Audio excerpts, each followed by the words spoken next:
ما نطق اللسان بمدحه ونسخ القلم اما بعد فاعوذ بالله من الشيطان الرجيم بسم الله الرحمن الرحيم يا ايها الذين امنوا كتب عليكم الصيام كما كتب على الذين من قبلكم لعلكم تتقون صدق الله العظيم۔ معزز سامعین اکرام، حاضرین محترم، یہ رمضان المبارک کا پہلا جمعۃ المبارک ہے، تو اس حوالے سے قرآن پاک میں سے ایک آیت مبارکہ تلاوت کی ہے۔ دعا ہے کہ اللہ تبارک و تعالی مجھے اس مختصر وقت کے اندر اس کا معنی مطلب مفہوم بیان کرنے کی توفیق نصیب فرمائے، اور پھر اللہ تبارک و تعالی ہمیں اس کے مطابق عمل کرنے کی توفیق نصیب فرمائے۔ اللہ تبارک و تعالی فرماتے ہیں یا ایھا الذین آمنو، اے ایمان والو، کتب علیکم الصیام، تمہارے اوپر جو ہے وہ روزے فرض کیے گئے ہیں، کما کتب علی الذین من قبلکم، جیسا کہ یہ فرض کیے گئے ان لوگوں پر جو تم سے پہلے تھے، لعلکم تتقون، تاکہ تم جو ہے وہ متقی بن جاؤ۔ تو اللہ تبارک و تعالی نے قرآن پاک کا اسلوب یہ ہے کہ دو طریقوں سے انسانوں کو اللہ تبارک و تعالی خطاب کرتے ہیں۔ بعض مقام پر اللہ تبارک و تعالی یا ایھا الناس سے خطاب کرتے ہیں، تو جب یا ایھا الناس سے خطاب ہو تو پھر تمام لوگوں کو ہوتا ہے، چاہے وہ مسلمان ہو چاہے وہ غیر مسلم ہو۔ لیکن جب خطاب ہو یا ایھا الذین آمنوا سے، تو یا ایھا الذین آمنوا سے صرف اور صرف ایمان والوں کو، مسلمانوں کو جو ہے وہ خطاب ہوتا ہے۔ تو یہاں بھی اللہ تبارک و تعالی مسلمانوں سے مخاطب ہیں اور مسلمانوں سے خطاب فرما رہے ہیں۔ فرماتے ہیں یا ایھا الذین آمنوا، ایمان والو، کتب علیکم الصیام، کہ تمہارے اوپر جو ہے وہ روزے کیا کیے گئے ہیں؟ فرض کیے گئے ہیں، کما کتب علی الذین من قبلکم، جیسا کہ یہ روزے فرض کیے گئے تم سے پہلے۔ تو انسان روزہ رکھتا ہے تو وہ ہو سکتا ہے کہ اس کے اوپر جو ہے وہ بوجھ محسوس ہو کہ یہ روزے صرف اور صرف ہمارے اوپر جو ہے وہ فرض کیے گئے ہیں۔ تو اللہ تبارک و تعالی نے فرمایا کہ یہ صرف روزے تمہارے اوپر فرض نہیں کیے گئے، بلکہ جو تم سے پہلے لوگ تھے ان کے اوپر بھی جو ہے وہ روزے فرض کیے گئے تھے۔ تاریخ کی کتابوں کے اندر لکھا ہے کہ سیدنا آدم علیہ السلام بھی جو ہے وہ روزے رکھا کرتے تھے، اور سیدنا آدم علیہ السلام، یہ تاریخ ابن کثیر البدایہ والنہایہ کے اندر یہ بات لکھی ہے کہ سیدنا آدم علیہ السلام جو ہے وہ ایام 20 یعنی 13 ہر مہینے کا 13، 14 اور 15 کا روزہ جو ہے وہ رکھا کرتے تھے۔ اور سیدنا داؤد علیہ السلام کے متعلق کتابوں کے اندر یہ بات لکھی ہے کہ سیدنا داؤد علیہ السلام جو ہے وہ ایک دن چھوڑ کر ایک دن روزہ رکھا کرتے تھے۔ گویا کہ سال کے 12 مہینوں میں سے 6 مہینے سیدنا داؤد علیہ السلام روزہ رکھا کرتے تھے، اور 6 مہینے جو ہے وہ روزہ نہیں رکھا کرتے تھے۔ اور سیدنا موسیٰ علیہ السلام کے متعلق لکھا ہے تفسیر کی کتابوں کے اندر کہ جس وقت کوہ طور پر گئے تھے تورات کو لینے کے لیے، تو وہاں پر انہوں نے 40 دن جو ہے وہ روزے رکھے، اور ان کی قوم جو پیچھے تھے انہوں نے بھی 40 دن جو ہے وہ روزے رکھے۔ اور عیسائی لوگ جو ہیں اب بھی، جو کرسچن ہیں، اب بھی 2 مہینے جو ہے وہ لگاتار کیا کرتے ہیں؟ روزہ رکھتے ہیں۔ تو یہ روزے صرف اس امت کے اوپر فرض نہیں ہیں، بلکہ اس سے پہلے والی امتوں کے اوپر بھی روزے فرض تھے۔ سیدنا نوح علیہ السلام کے متعلق لکھا ہے کہ سیدنا نوح علیہ السلام جو ہے وہ 10 محرم کا روزہ رکھا کرتے تھے۔ یہ روزے تو پہلے بھی تھے، اب اس امت کے اندر بھی ہیں، لیکن ان روزوں کے اندر اور ان کے اندر فرق ہے۔ وہ یہ ہے کہ ان کے اوپر کوئی خاص وقت، کوئی خاص مہینہ مقرر نہیں تھا، لیکن اللہ تبارک و تعالی نے اس امت کو جو ہے وہ ایک خاص مہینہ عطا کیا ہے رمضان المبارک کا، کہ یہ وہ بابرکت مہینہ ہے کہ جس کے اندر اللہ تبارک و تعالی کی رحمتوں کے دروازے جو ہے وہ کھل جاتے ہیں، اور اللہ تبارک و تعالی جو ہے وہ پتہ نہیں ہے کتنے ہزار لوگوں کی جو ہے وہ سحری کے ٹائم جو ہے وہ بخشش فرماتے ہیں، اور کتنے لوگ ایسے ہیں جن کی افطاری کے ٹائم اللہ تبارک و تعالی جو ہے وہ بخشش فرماتے ہیں۔ تو یہ رمضان المبارک جو ہے وہ اس امت کی خصوصیت ہے۔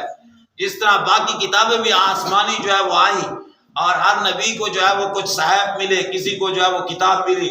سیدنا داؤد علیہ السلام کو زبور ملی، سیدنا موسیٰ علیہ السلام کو تورات ملی، اور سیدنا عیسیٰ علیہ السلام کو جو ہے وہ انجیل ملی، سیدنا ابراہیم کو جو ہے وہ صحائف ملے۔ اللہ خود قرآن میں فرماتے ہیں صحف ابراہیم و موسیٰ، ہم نے موسیٰ کو بھی صحائف عطا کیے، اور ابراہیم کو بھی صحائف عطا کیے، تو یہ کتابیں باقی انبیاء کو بھی ملی، لیکن نبی کریم صلی اللہ علیہ وسلم کو اور ہمیں جو کتاب ملی ہے ان کتابوں کے مقابلے میں یہ اعلیٰ درجہ رکھتی ہے، یہ بڑی فضیلت والی کتاب ہے۔ تو اسی طرح روزے پہلے امتوں کے اوپر بھی فرض تھے، لیکن یہ ماہ رمضان المبارک کا فضیلت والا مہینہ جو ہے وہ صرف اور صرف اس امت کی خصوصیت ہے۔ باقی امتوں کو اللہ نے اپنے انبیاء کرام عطا کیے تھے، لیکن ختم نبوت والا تاج پہنا کر نبی آخر الزمان کو جو ہے وہ صرف اور صرف اس امت کی خصوصیت ہے کہ ان کو اللہ نے یہ عطا کیا ہے۔ تو کما کتب علی الذین من قبلکم، کہ تم سے پہلے والے لوگوں کے اوپر بھی فرض تھے۔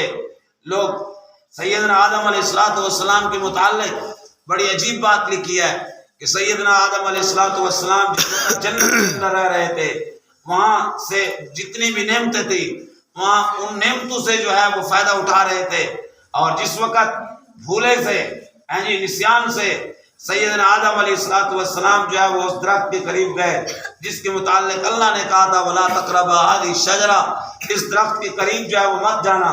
سیدنا آدم علیہ السلام سے غلطی ہوئی، بھول سے وہ اس درخت کے قریب گئے، تو سیدنا آدم علیہ السلام کو اللہ تبارک و تعالی نے زمین پر اتارا۔ اللہ نے کائنات کے نظام کو چلانا تھا، تو وہ والی جو حسن اور جمال تھا، وہ والے جو کمالات تھے، تو وہ بھی سارے اللہ تبارک و تعالی نے سیدنا آدم علیہ السلام سے لے لیے۔ اور جس وقت سیدنا آدم علیہ السلام کے متعلق لکھا ہے کہ سری لنکا کے اندر جو ہے ان کو اتارا گیا، اور اما حوا کے متعلق لکھا ہے کہ جدہ کے اندر جو ہے ان کو کیا کیا گیا، اتارا گیا۔ اور یہ دونوں ایک تو ادھر سے جنت کے اندر جو نعمتیں مل رہی تھی وہ ساری چھین لی گئی، اور دوسری بیوی جو ہے وہ انسان کا بڑا سہارا ہوتی ہے وہ بھی جدا ہو گئی۔ تو سیدنا آدم علیہ السلام کے متعلق لکھا ہے وہ روتے رہے۔ ایک دن جو ہے وہ ان کی نظر پڑی پانی کے اندر، دیکھا تو وہ شکل و صورت بھی وہ والی نہیں تھی، وہ حسن اور جمال بھی نہیں تھا، اور وہ والے کمالات بھی نہیں تھے، اور بیوی بھی پاس نہیں تھی۔ تو سیدنا آدم علیہ السلام نے آوازاری کی اللہ تبارک و تعالیٰ سے۔ اللہ تبارک و تعالیٰ نے ان کو کچھ کلمات سکھائے، فرمایا کہ آدم اگر تو نے توبہ کرنی ہے تو یہ کلمات پر ربنا ظلمنا انفسنا وَإِن لَّمْ تَغْفِرْ لَنَا وَتَرْحَمْنَا لَنَكُونَنَّ مِنَ الْخَاسِرِينَ۔ تو سیدنا آدم علیہ السلام نے جس وقت یہ کلمات پڑھے اور اللہ نے توبہ قبول کی، تو اس وقت اللہ تبارک و تعالیٰ سے سیدنا آدم علیہ السلام نے درخواست کی کہ اے اللہ، جس طرح تو نے جنت کے اندر مجھے حسن اور جمال دے رکھا تھا، جس طرح وہاں تو نے مجھے ساری نعمتوں سے نوازا تھا، اے اللہ اب اگر تو نے میری تجدید توبہ کو تو نے قبول کر لیا ہے تو وہ نعمتیں، وہ حسن اور جمال اور وہ کمال مجھے واپس لوٹا دے۔ تب اللہ تبارک و تعالیٰ نے سیدنا آدم علیہ السلام کو کہا کہ 13 کے دن کا روزہ، 14 کے دن کا روزہ اور 15 کے دن کا روزہ بھی رکھو، جن کو ایام 20 کہا جاتا ہے، جس کی راتیں بھی کیا ہوتی ہیں، نورانی ہوتی ہیں، اور دن بھی جو ہے وہ روشن ہوتا ہے، رات بھی جو ہے وہ روشن ہوتی ہے۔ تو سیدنا آدم علیہ السلام نے 13 کے دن کا روزہ رکھا، پھر اس پانی کے اندر دیکھا یا آئینے کے اندر دیکھا تو وہ کچھ حسن و جمال واپس آ چکا تھا۔ جب 14 کے دن کا روزہ رکھا تو پھر جو ہے وہ حسن و جمال کے اندر اور زیادہ اضافہ ہو چکا تھا، اور جب 15 کے دن کا روزہ رکھا تو پھر وہ جس طرح جنت کے اندر حسین اور جمیل تھے اسی طرح جو ہے وہ دوبارہ حسین اور جمیل ہو گئے۔ تو اللہ تبارک و تعالیٰ نے کہا کہ کما کتب علی الذین من قبلکم، کہ یہ روزے تمہارے اوپر فرض نہیں کیے گئے بلکہ تم سے پہلے جو لوگ تھے ان کے اوپر بھی جو ہے وہ یہ روزے کیا تھے، فرض تھے۔ آج لوگ حسین اور جمیل بننے کے لیے مختلف قسم کی کریمیں استعمال کرتے ہیں، مختلف قسم کے صابن استعمال کرتے ہیں، اور یہ کہتے ہیں کہ ہمارا چہرہ جو ہے وہ کیا ہو، چمکتا دمکتا اور روشن نظر آئے۔ اللہ تبارک و تعالیٰ خود فرما رہے ہیں سیدنا آدم علیہ السلام کے پاس اگر حسن و جمال آیا ہے تو روزہ رکھنے کی وجہ سے آیا ہے۔ جو آدمی رمضان مبارک کا دیکھ لینا مکمل روزے رکھے گا، پھر دیکھنا کہ اس کے چہرے کے اوپر کتنی نورانیت آتی ہے۔ جو نور لانے والی چیزیں ہیں ہم نے ان کو چھوڑ رکھا ہے، جو مصنوعی چیزیں ہمیں مخلوق نے دی ہوئی ہیں ہم یہ چاہتے ہیں کہ ان کے ذریعے سے ہمارے چہرے جو ہے وہ منور ہو جائیں، ایسا کبھی بھی نہیں ہو سکتا۔ فرمایا یا ایھا الذین آمنوا، اے ایمان والو، کتب علیکم الصیام، تمہارے اوپر جو ہے وہ روزے کیا کیے گئے ہیں، فرض کیے گئے ہیں۔ کما کتب علی الذین من قبلکم، جیسا کہ یہ روزے فرض کیے گئے تم سے بھی پہلے لوگوں کے اوپر، لعلکم تتقون، یہ روزے فرض کیوں کیے گئے؟ تاکہ تم کیا ہو جاؤ، متقی بن جاؤ، تقوی والے بن جاؤ، پرہیزگار بن جاؤ، اللہ سے ڈرنے والے جو ہے وہ کیا ہو جاؤ، بن جاؤ۔ اب آدمی ہر وقت اللہ سے ڈرتا ہے، لیکن روزے کی جو حالت ہے اس کے اندر تو انسان کا تصور ہی خالصتاً تصور جو ہے وہ اللہ تبارک و تعالیٰ کا انسان کے سامنے جو ہے وہ موجود ہوتا ہے۔ عام آدمی نماز پڑھ رہا ہو لیکن اس کے سامنے رب کی ذات کا تصور اتنا نہیں ہوتا جتنا روزے کی حالت کے اندر ہے۔ سخت قسم کی ہاڑ کے دن ہو، سخت قسم کی گرمی ہو، آدمی جنگل کے اندر جا رہا ہے اور اس نے روزہ رکھا ہوا ہے اور سامنے سے کہیں اس کی ٹھنڈے پانی کی مشروب اس کو مل گیا ہے، اب آدمی اس کے پاس بھی جاتا ہے، لیکن جو ہی اس کو دیکھنے والا وہاں پر اس جنگل کے اندر کوئی بھی نہیں ہے، لیکن وہ آدمی اس کا پانی پینے سے جو ہے وہ کیا ہو جاتا ہے، رک جاتا ہے۔ کیوں؟ کہتا ہے کہ مجھے کیا ہے، روزہ ہے اور میرا روزہ کو اللہ کیا کر رہا ہے، دیکھ رہا ہے۔ اب یہ انسان کا خالص تصور ہے۔ اب افطاری کا ٹائم ہو گیا ہے، افطاری کے ٹائم کے اوپر مختلف قسم کے پھل اور فروٹ پڑے ہوئے ہیں، مختلف قسم کے سموسے اور روسٹ اور بروسٹ پڑے ہوئے ہیں اور بیٹا کھا رہا ہے، مما بھی ساتھ بیٹھی ہے، بابا بھی ساتھ بیٹھا ہے۔ بیٹا کہتا ہے بابا کھا لو، بابا کھا لو، مما تم کھا لو، یہ پانی پڑا ہے تم کیا کر لو، پی لو۔ لیکن انسان کے دل کے اندر ایک خالصتاً ایک کیا ہے، تصور ہے، اور وہ انسان کہتا ہے نہیں بیٹا ابھی اللہ کی طرف سے حکم نہیں ہوا، اللہ کی طرف سے جب حکم آئے گا بیٹا 2 منٹ کے بعد ہم کیا کریں گے، کھائیں گے۔ تو یہ خالص تصور ہے اس کا، لعلکم تتقون، یہ تقوی کی اعلی صورت ہے کہ انسان روزے کی حالت کے اندر جو ہے وہ انسان کا تصور جو ہے وہ اللہ تبارک و تعالیٰ کا خوف، اور اللہ تبارک و تعالیٰ کا انسان بند کمرے کے اندر بیٹھا ہے، کسی کو کوئی پتہ نہیں ہے اس کے اندر، اور اس کے سامنے مختلف قسم کی چیزیں پڑی ہوئی ہیں، لیکن وہ انسان کھانے کے لیے تیار نہیں ہوتا، کہتا ہے کہ مجھے کیا ہے، روزہ ہے۔ تو یہ روزہ، یہ رمضان، حضرت شیخ عبد القادر صاحب جیلانی رحمۃ اللہ علیہ اپنی کتاب بنیاد الطالبین کے اندر رمضان کی وجہ تسمیہ لکھتے ہیں، فرماتے ہیں رمضان کا پہلا لفظ جو ہے وہ راہ ہے، رے ہے، جو یہ بتلاتی ہے کہ یہ رمضان رحمت والا مہینہ ہے، اللہ کی رحمتوں کے دروازے کیا ہو جاتے ہیں، کھل جاتے ہیں۔ عام انسان جو سارا سال مسجد میں نہیں آتا، اللہ تبارک و تعالیٰ اس رمضان رحمت والے مہینے کے اندر اس کو بھی اپنے گھر کے اندر آنے کی توفیق دے دیتے ہیں۔ جو اپنے رشتہ داروں کے اوپر رحم دلی نہیں کرتا، ان دنوں کے اندر اللہ تبارک و تعالیٰ اس کا دل نرم فرما دیتے ہیں اور وہ اپنے رشتہ داروں کے اوپر بھی رحم دل ہو جاتا ہے۔ فرمایا یہ رحمت والا مہینہ ہے، میم سے مراد مغفرت والا مہینہ ہے کہ اللہ تبارک و تعالیٰ اس مہینے کے اندر بہت سارے لوگوں کے کیا کرتے ہیں، مغفرت فرما دیتے ہیں۔ ذات سے مراد اللہ کی ضیافت والا مہینہ ہے۔ عام انسان پورے 11 مہینوں کے اندر جو ہے وہ اتنا پھل فروٹ اور یہ چیزیں نہیں کھاتا، لیکن یہ کہ رمضان کی برکت ہے کہ افطاری کے ٹائم، سحری کے ٹائم مختلف قسم کی چیزیں کھاتا ہے، تو گویا کہ یہ اللہ کی طرف سے ضیافت والا مہینہ ہے، اللہ کا مہمان مہینہ ہے۔ تو آگے فرمایا رمضان کے آگے الف ہے۔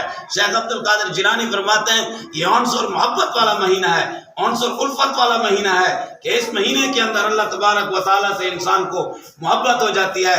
عام دنوں کے اندر جو رب کا کلام نہیں پڑھتا، ان رمضان المبارک کے مہینوں کے اندر جو ہے، اس مہینے کے اندر وہ آدمی جو ہے وہ قرآن کو اٹھاتا ہے، قرآن کو پڑھتا ہے، اللہ کا ذکر کرتا ہے، سحری کرتا ہے، افطاری کرتا ہے، تو ان چیزوں سے اللہ سے محبت پیدا ہو جاتی ہے۔ تو گویا کہ یہ الفت والا مہینہ ہے، یہ انس والا مہینہ ہے۔ شیخ عبد القادر جیلانی فرماتے ہیں بنیاد الطالبین کے اندر، فرماتے ہیں رمضان کا آخری مہینہ جو ہے، آخری حرف جو ہے رمضان کا وہ نون ہے، تو وہ نون یہ بتلا رہا ہے یہ جہنم سے نجات دلانے والا مہینہ ہے کہ اس مہینے کے اندر جو ہے جہنم سے بھی کیا مل جاتی ہے، نجات مل جاتی ہے۔ تو یہ رمضان کا ایک ایک لفظ جو ہے وہ ہمیں بتلا رہا ہے کہ اے لوگو، اگر یہ اللہ کا مہمان مہینہ تمہارے پاس آیا ہے تو تم اس کی اچھے طریقے سے قدر کر لو۔ پتہ نہیں ہے پچھلے رمضان میں کتنے لوگ ایسے تھے کہ جو رمضان مبارک کے اندر تھے لیکن اس رمضان مبارک کے اندر جو ہے وہ موجود نہیں ہے۔ صبح و شام اللہ کی رحمت برس رہی ہے، اب ہماری مرضی ہے کہ جس طرح جو ہے اگر کوئی آدمی پانی کا نل چل رہا ہو، ٹوٹی چل رہی ہو اور اس کے سامنے گلاس لے کر جائے گا تو وہ اس کے اندر سے پانی لے کر آئے گا، اور کوئی گلاس کو ٹیڑھا کر کے لے جاتا ہے اور گلاس کے نیچے والی سائڈ اوپر کر دیتا ہے۔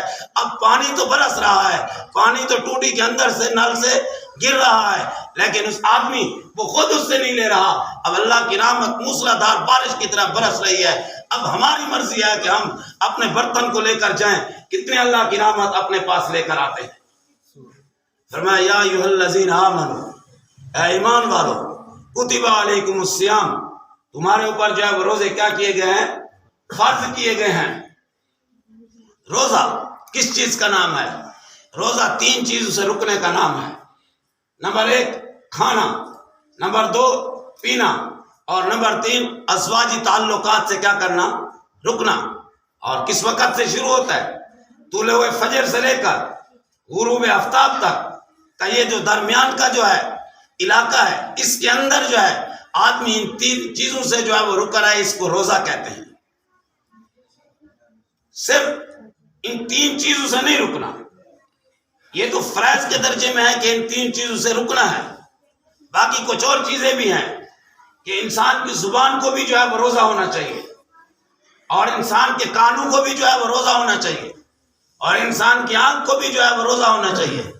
بعض ساتھی روزہ رکھ لیتے ہیں، روزہ رکھنے کے بعد کہتے ہیں وقت نہیں گزرتا، وقت نہیں گزرتا، تو وقت گزارنے کے لیے گانے بجانے جو ہے وہ روزے کی حالت کے اندر سنتے ہیں، اور بعض ساتھی جو ہے وہ فلمیں دیکھتے ہیں، اور بعض جو ہے وہ ڈرامے دیکھتے ہیں۔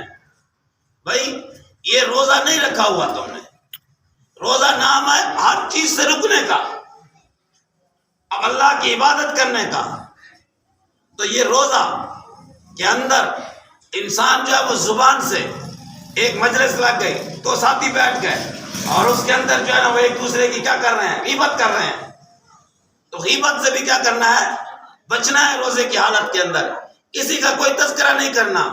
آج ایک شاعر کہتا ہے کہ جب تک نہ پڑی اپنے عیبوں پر نظر، رہے تکتے اوروں کے عیب و ہنر، جب پڑی اپنے عیبوں پر نظر تو نظر میں کوئی برا نہ رہا۔ ہم دوسروں کی غیبت کرتے ہیں روزے کی حالت کے اندر بیٹھ کر، جس کے اللہ تبارک و تعالیٰ جس کے متعلق فرماتے ہیں وَلَا يَغْتَبْ بَعْضُكُمْ بَعْضًا، تمہارے میں سے بعض جو ہے أَن يَأْكُلَ لَحْمَ أَخِيهِ مَيْتًا فَكَرِهْتُمُوهُ، یہ تو غیبت کرنا، یعنی پیٹھ کے پیچھے کسی کا گلا غیبت کرنا ہے جی، یہ ایسے ہی ہے جیسے مردے کا کیا کرنا؟ گوشت کھانا۔ یہ قرآن کا فیصلہ ہے، اور یہ بھی ہم پہ روزے کی حالت میں کرتے ہیں۔ عام دنوں کی بات تو عام دنوں کی بات ہے، تو جس طرح عام دنوں کے اندر ایک نیکی کے برابر ثواب ملتا ہے، ایک نماز پڑھو ایک نماز کا ثواب ملتا ہے، روزے کی حالت کے اندر 70 کے برابر تمہیں کیا ملتا ہے؟ ثواب ملتا ہے۔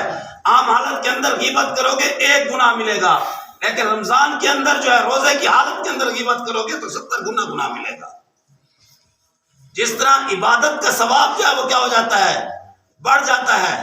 عام آدمی گناہ کرے، یہاں پر گناہ کرے تو اس کو 1 گناہ کا جو ہے وہ کیا ملے گا؟ گناہ کا سزا ملے گی، لیکن اگر وہی آدمی جا کر وہی گناہ بیت اللہ کے اندر کرتا ہے تو اس کو 1 لاکھ کے برابر اس کی سزا ملے گی۔